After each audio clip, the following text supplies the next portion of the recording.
talking to you about starting a YouTube channel. I'm considered a micro-influencer. As you can see, I don't get a ton of views. I don't have a lot of subscribers.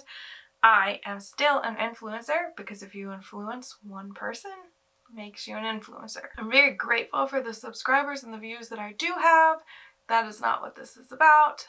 I have, in the last year and a half since I started YouTube, gotten a lot of questions about how it works, money, yada yada.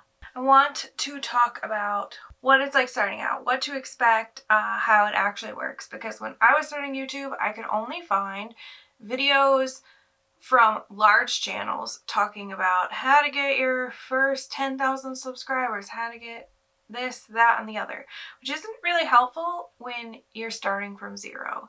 I think those tips are helpful after you've already gained a following on how to continue to grow it, but I don't think it really answers questions for people just starting out, and that's what I would like to do. I will start this with a quick disclaimer. Quick disclaimer. I can't speak.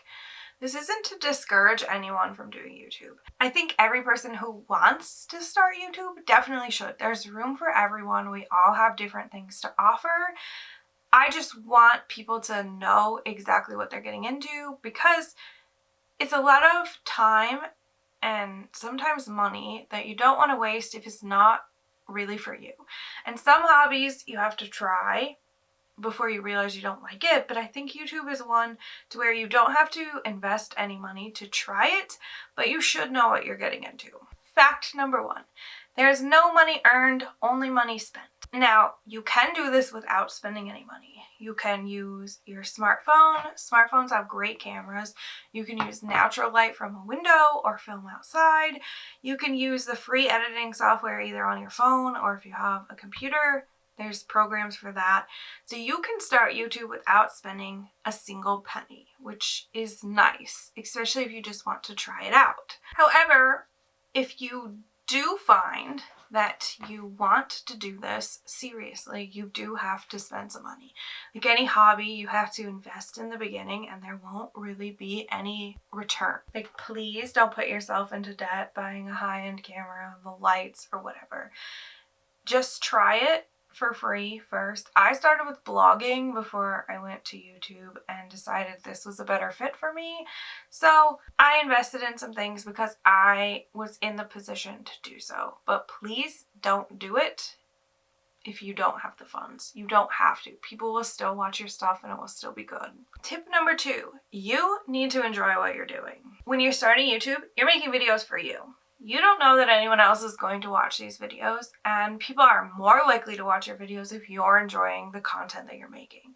So don't listen to people if they say it is self-absorbed or weird if you watch your own videos. The whole point is to make content that you enjoy, so watch your own stuff. And don't fall into the loop of only creating content that's popular because, again, people are going to sense whether you're enjoying making it or not. And it's just not going to work out. If you don't enjoy the content you're making, nobody else will either. Fact number 3, it's a job. It's weird because it's a hobby, but it's also a job. The amount of time you have to put into making videos, editing the videos, and promoting the videos, it's a full-time job. Let me just break down the things you have to do. You have to come up with a video idea.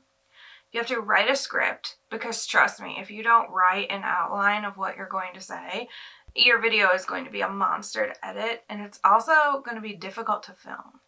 After you write the script, you have to film the video. For me, filming the video depends on what I'm doing. I had to spend an hour doing this, hair, makeup, jewelry, change my clothes, before I could sit down and film a video that's not even related to those things. Then you have to edit the video, which for me is the most time consuming.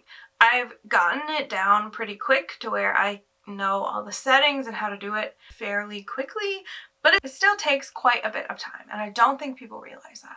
Sure, you can upload a video that's not edited, but it's not going to be good, and I'll circle back to that in a second. After you edit, you have to upload. I definitely recommend having an upload schedule that you can absolutely stick to. I downgraded to once a week because that was what was sustainable, and YouTube is very serious about consistency. After you upload, on your upload schedule. You have to promote it on all social media. I've been bad about this, but Pinterest, Twitter, Instagram, Facebook, anywhere there's people, you need to promote it. You need to also interact with your commenters, your followers, other content creators. You have to network. It's weird because it's a job you do for free. Now, to circle back to what I said, you don't have to do any of those things, but there's a person I know who attempted to do this. She, for some reason, invested in an expensive camera and a microphone and chose to use neither. She filmed in the dark on her iPhone, didn't edit it, and has a lot of dead air, dead space, and she gets no views. And that's fine if that's what you want, but I don't think people really start YouTube to not get views. She later abandoned her channel and no longer uses it because I assume it was frustrating. You also have to take time to put effort into a thumbnail. Notice if I try to skimp on the thumbnail, my views are down significantly. And maybe you just want to start YouTube as a verbal journal and you don't really care about the views. That's not what we're talking about here. That's fine, and you don't have to do any of these things. The next fact. Figuring out your niche is not as easy as you would think. That's the thing I struggled with the most, and I think it actually became very discouraging making videos, and it made me not want to upload because I had no idea what I was even uploading.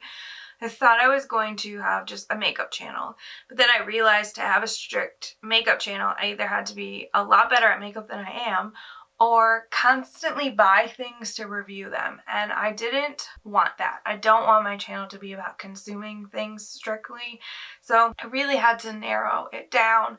Something I'm passionate about talking about is my chronic illnesses. However, I still like beauty, so I decided it's just basically like a chronic beauty channel. I get to talk about beauty, I get to talk about chronic illness, and sprinkle some other stuff in, like lifestyle content. But I think when you first start out, you should do a little bit of everything just to figure it out. You know, I started just makeup content, then I sprinkled in lifestyle and chronic illness, etc. until I really found what stuck and where the ideas came from naturally. So I think you can't hurt yourself when you're just starting. Who are you going to drive away? So try a little bit of everything and see what inspires you the most to create. The next tip is know what you want to get out of YouTube. I think a lot of people start YouTube thinking you're going to make a lot of money, you're going to be famous, yada yada. Most of the questions directed to me have been, how much money do you make? I don't make anything. I don't even have enough subscribers to get my own URL. I'm just random letters and numbers. To make money, you have to have a huge following. You have to have at least thousands of hours of watch time, and you have to have it consistently, and even then you'll probably only make $2 or $3 unless you have a huge amount of people watching you. So if making money is the number one reason why you're going to start YouTube, that might not work out for you. It's also very unlikely that you're going to be famous. I think deciding you want to start YouTube to try to just make a normal salary is very reasonable. A lot of people accomplish that, but I mean normal salary like $50,000, $60,000. If you think you're gonna make millions, you kind of have a rude awakening coming for you. Is almost nobody gets to that point. For me, I started YouTube because I wanted to get gain a community, make new friends, and now that I've figured out my niche, just kind of educate people, talk about life through my lived experiences, and just share information that people might not have access to otherwise. And sure, if it pans out to become a career, that would be great, but that isn't why I started. The next one is you're going to feel discouraged. You're gonna feel discouraged because you're not getting a lot of growth, you're not getting a lot of views, you might be running out of ideas, you just feel kind of stuck. Now, everything I've learned, even from larger YouTubers, is the first 1,000 subscribers are the hardest to get.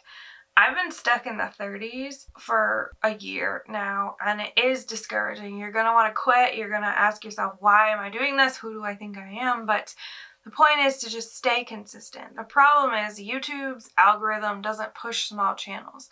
So it's going to be hard for people to find you. Once they do start finding you, your growth will come fairly quickly from what I have heard. You really have to enjoy what you're doing. And if you don't enjoy what you're doing, then, you know, maybe YouTube isn't for you. But for me, the people who watch my videos, you know, the 16, 17 people who view my videos, like, that's great. Like, I'm glad that many people care to listen to what I have to say. And I hope that I do grow. I'm going to continue trying to grow, but it is a lot of work and I'm disabled. So trying to promote myself on top of everything else is just hard. But I'm trying. And if you want to do this, it's totally doable. The last tip I have is to have fun. YouTube is fun. It's weird to get used to talking to yourself. It's weird to have other people hear you talking to yourself. It's something that you definitely get used to. I think this is just the most important tip. Just have a good time. Enjoy what you're doing. Be silly. Be goofy. Be informative. Whatever it is that you want to do, just do it. YouTube is just a great way to express yourself, whatever that may be, with like funny makeup and jewelry, or maybe you like to do book reviews, or you want to show someone how to make a woodworking craft. Like, do it. Try it. Hopefully this video answers some questions. I know the main question I get is about finances, and even the larger channels, that's what people want to know.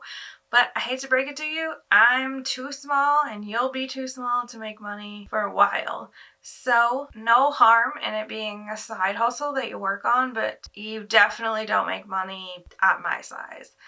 I hate to be the bearer of bad news. I'm not sure what the future holds for me or my channel. I'm excited to keep creating content because this is something I enjoy. And maybe the next time I answer questions about what it's like starting YouTube, I'll be a larger channel and I can actually answer questions about money. I will say, from what I've seen in other YouTubers, it's complicated. So if you do make money, be prepared for that. I guess that's all I have to say. It was a quick video. I didn't have a ton of tips, but I hope that I was able to just shed some light on what it's like being a micro-influencer, maybe convince you to start your own channel if you want to dedicate the time. It is a pretty big time investment, but for me, I think it is definitely worth it. If you like this video, please give it a thumbs up. If you haven't already, please consider subscribing. I upload videos every Friday about makeup, chronic illness, and whatever I want. Thank you so much for watching. I'll see you in my next video.